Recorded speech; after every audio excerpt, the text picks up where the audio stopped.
Bismillahirrahmanirrahim. Assalamualaikum warahmatullahi wabarakatuh. Alhamdulillah, wasyukurillah wa ni'matillah wa la haula wa la quwwata illa billah. Yang kami hormati Pak Kades beserta seluruh perangkat desanya, yang kami hormati Ketua BPD beserta anggotanya, Ketua Lembaga Pemasyarakatan Desa, LPD, Ketua RT, Ketua RW, yang kami hormati tokoh masyarakat, tokoh agama, tokoh pemuda yang hormati dan berbahagia.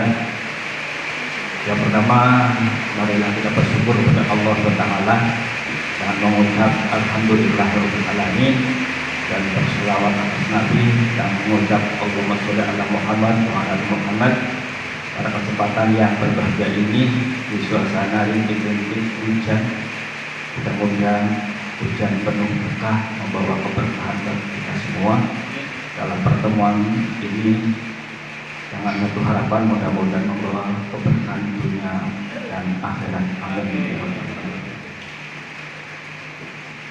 Pak Kades, Ketua BPD dan hadirin semua yang kami hormati, pada kesempatan pertama ini izinkanlah mohon maaf yang sebesar-besarnya pada kesempatan hari kedua musyawarah desa di Desa Kepudang, beliau Pak Camat tidak bisa rawuh, tidak bisa hadir bersama kita karena ada agenda di Kabupaten Cilacap.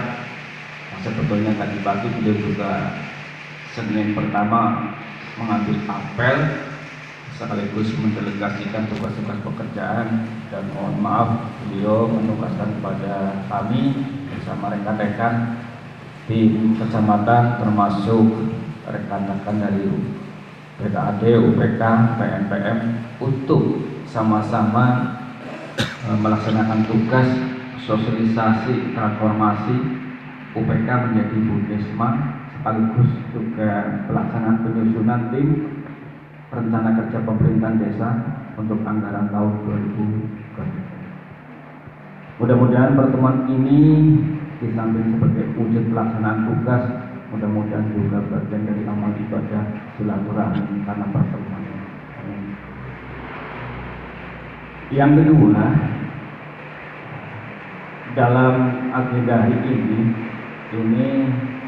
ada dua agenda yang harus kita laksanakan bersama terkait dengan sosialisasi sebagai wujud pelaksanaan ketentuan yang nantinya akan bertransformasi kaitannya dengan UPK PNPM ini ke Bundesma.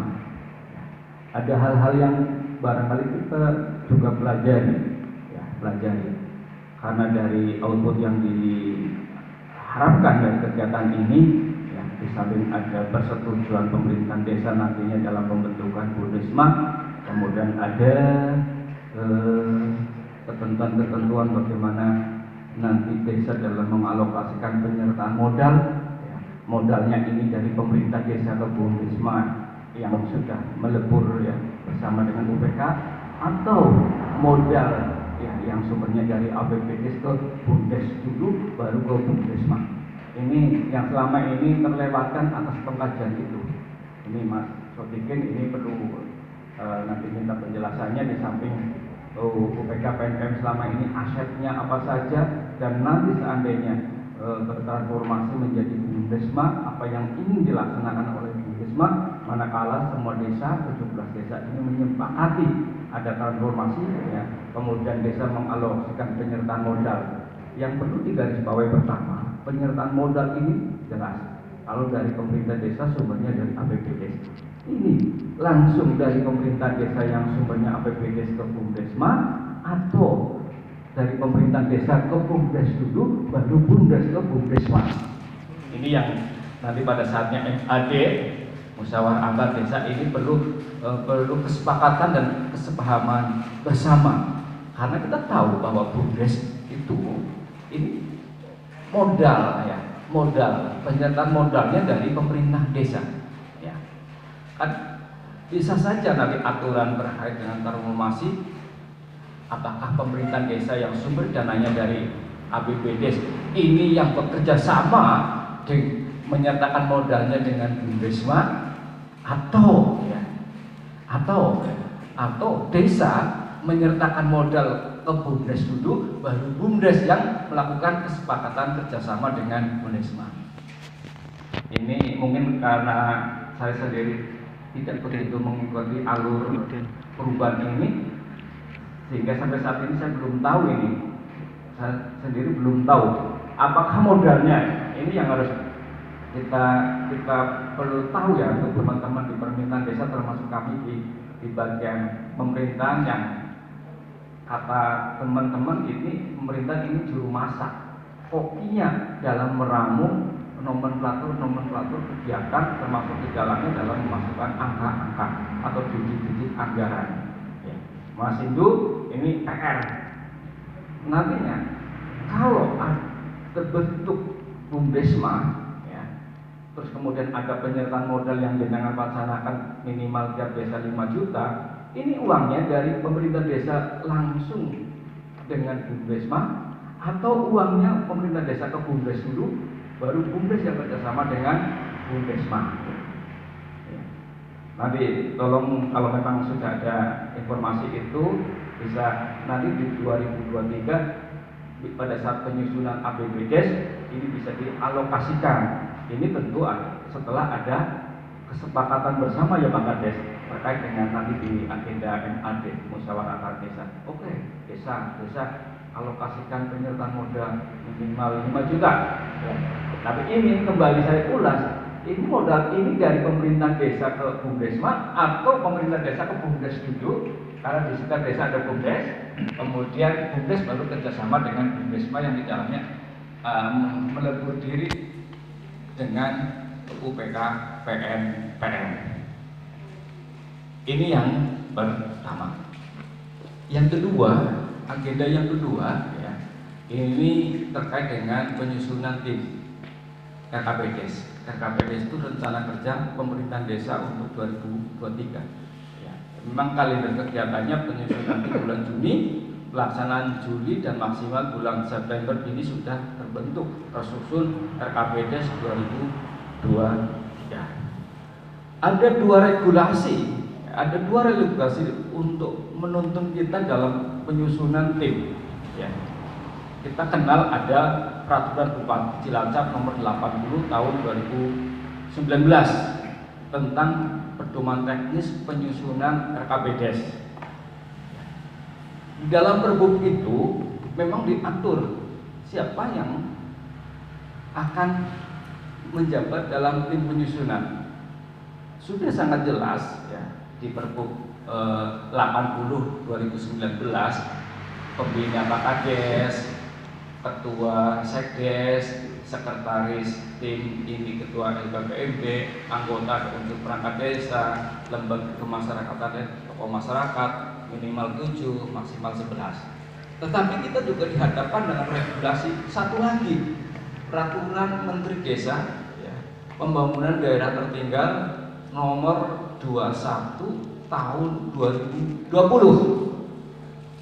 Ingat, kita sangat tahu sekali ada 3 kementerian yang ngurusi desa, tidak hanya Menteri Dalam Negeri, tapi ada Menteri Desa, ada Menteri Keuangan. Di Permendes 2 berapa tadi ya? Permendes 21 tahun 2020 ya, untuk tim penyusun RKPDes memang disebutkan ketua adalah hasil kesepakatan musyawarah dengan mempertimbangkan kemampuan, termasuk sekretaris juga ditunjuk hasil musyawarah, ini juga mempertimbangkan kemampuan ya, derajat intelektualnya, derajat kemampuan dalam penguasaan dan sebagainya. Ini menjadi pertimbangan ditunjuknya seseorang menjadi baik ketua maupun sekretaris. Ada 2 aturan yang bertabrakan, ada 2 regulasi yang berbenturan. Bagaimana menyikapinya? Ini bagaimana yang menyikapinya? Ini kalau Pak Kades kan lulusan hukum ya, sarjana hukum. paling tidak kita harus punya rujukannya. Kita kenal ada namanya asas lex ya, lex superior, ya, lex superior dan lex specialis. Jikalau ada dua aturan regulasi yang saling bertabrakan, dua aturan atau lebih yang mengatur objek yang sama, tapi di dalamnya saling bertabrakan, maka kita akan mengambil lex superiornya. Ya, kita akan abaikan peraturan yang di bawahnya, kita akan mengambil aturan yang lebih tinggi. Perbub sebagai peraturan bupati ini derajatnya lebih di bawah dibanding dengan peraturan menteri. Dalam ini itu kita akan menggunakan regulasi Permendes PDTT yang 2020. Tetapi kita juga tidak bisa serta-merta mengesampingkan Pergub ya, tentang pengaturan, karena Pergub yang ditetapkan Kabupaten Cilacap ini rujukannya ke Permendagri ya, ke Permendagri. Kalau Permendes ini juga langsung ke peraturan pemerintah. Jadi kita akan mengambil lex superiornya bahwa kita mendasarkan pada Permendes ini 21 tahun 2020, tapi kita bisa mengambil kisi-kisinya dari Pergub tentang Pergub 80 tahun 2019, di mana memang disebutkan ketua, sekdes, sekretaris sudah disebutkan demikian. Sepanjang itu semua nanti diwujudkan dalam bentuk keputusan musyawarah. Dua hal itu saja yang dapat kami aturkan, kami sampaikan. Nanti sebelum protokol, monggo saya minta rekan kami masuk dikit untuk menambahi, paling tidak dengan ceritakan aset-aset UPKPN NPM ini sampai saat ini